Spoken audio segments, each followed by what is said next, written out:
xibaaru bitim réew ci seen télévision régionale di prestige ñu daal di ko tàmbale fi nga xam ne moom mooy Moyen-Orient ñu gis ne nag boobu ak léegi mu ngi tolloog ci juróom-ñetti weer xeex ba nga xam ne moo jot dox ci diggante Israël ak Hamas ca bande de Gaza xeex ba léegi mu ngay wéy di jëm kanam ñi nga xam ne nag ñooy soldaaru israélien la nga xam ne moom lañ doon wax de ba mbir ya xewee ci weeru octobre ñu doon wax ne dinañu jëflante ak Hamas ba ni mel dootuñ ko defati jàpp nañ ne de la ñu waxoon seen kàddu yooyee donte ne nag am na ay civil yu bëri yoo xam ne ñu ngi leen di faat waaye seen kàddu yooyee de tus amu ca ndax la ko waral ñi nga xam ne ñoom ñooy waa Hamas ñu ngay wéy di continuer di sokki ay roquette di ko jëmale ci territoire Israël ay soldats israéliens itam ñuy ñàkk seen bakkan ci ni nga xam ne moo jëm ci xeex boobee ñu jàpp ne nag réalité ba nga xam ne moom la Israël doon xaar ca terrain ba loolu nekkul ndax ñoom ñu ngay am jafe-jafe ñoom nag ñu ngay dellu siwaat di wax ne combattant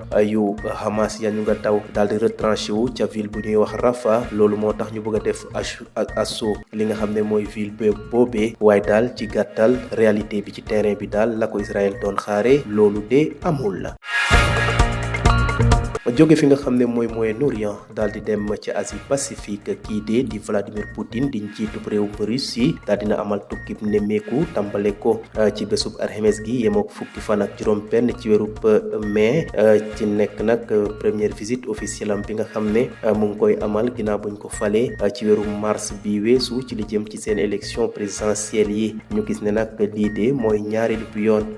ci lu tolloog juróom-benn weer la jëm fi nga xam ne mooy réewum Chine ngir daal amal waxtaan ak naataangoom bu président bu réewum Chine di Xi Jinping voyage boobu nag gis nañ ne du lu ñu waajul ndax moom gis nañ ne Russie ak Chine dañuy collaborer ci li jëm ci wàllub économie wàllum jëndam njaay waaye nag tukki ba it de am na solo lool ndax jamono yi nag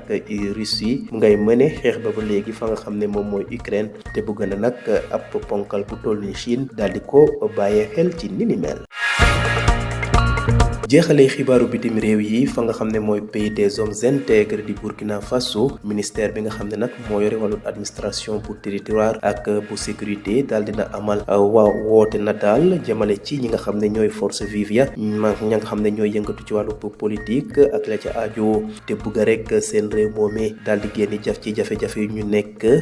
wax nañ ne nag mu ngi leen di convoqué ci ñaar fukki fan ak juróom jàpp ñaar fukki fan ak juróom benn ci weeru mai bi ñu nekk ngir daal ñu amal waxtaan xool daal ban taxawaay la ñuy am ca la nga xam ne moo jëm ci transition politique boobee nga xam ne daal dina daal di jeex ci benn fan ci weeru juillet ni mel ñu gis ne nag ay assises nationales dinañ ko amal ñu daal di xool li nga xam ne mooy bilan bi nga xam ne transition bi def na ko te ki nga xam ne moom mooy capitaine Ibrahima Traoré nekk ca bopp réew ma boobu ak léegi mat na at ak genn wàll ñu xool ca la jëm ci wàllu kaaraange la nga xam ne moo jëm ci wàllu jafe-jafe ndax la mu ca waxoon def na ko ba mbir yooyee ñu ngay jëm kanam wala dellu ginnaaw ca la nga xam ne moo jëm ci attaque jihadiste ya yooyu de mooy ponk yi nga xam ne dinañ ko fas yéene waxtaanee ci assises yooyee nga xam ne moo ñeel réew mi di Burkina Faso. L'actualité internationale sur Prestige TV que nous démarrons au Moyen-Orient après presque 8 mois de guerre à Gaza. Le Hamas oppose toujours une farouche résistance aux troupes israéliennes. Ses capacités militaires ont été lourdement affectées, mais le groupe armé palestinien est toujours en mesure de tirer des roquettes contre le territoire israélien. L'armée de l'État hébreu affirme que les derniers combattants sont retranchés à Rafah. Sur le terrain, la réalité est bien différente.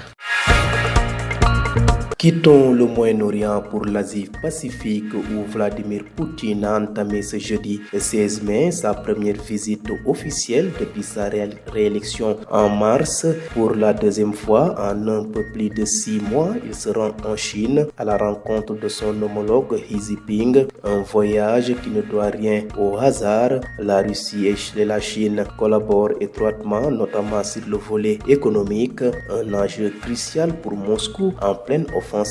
dans la guerre en Ukraine.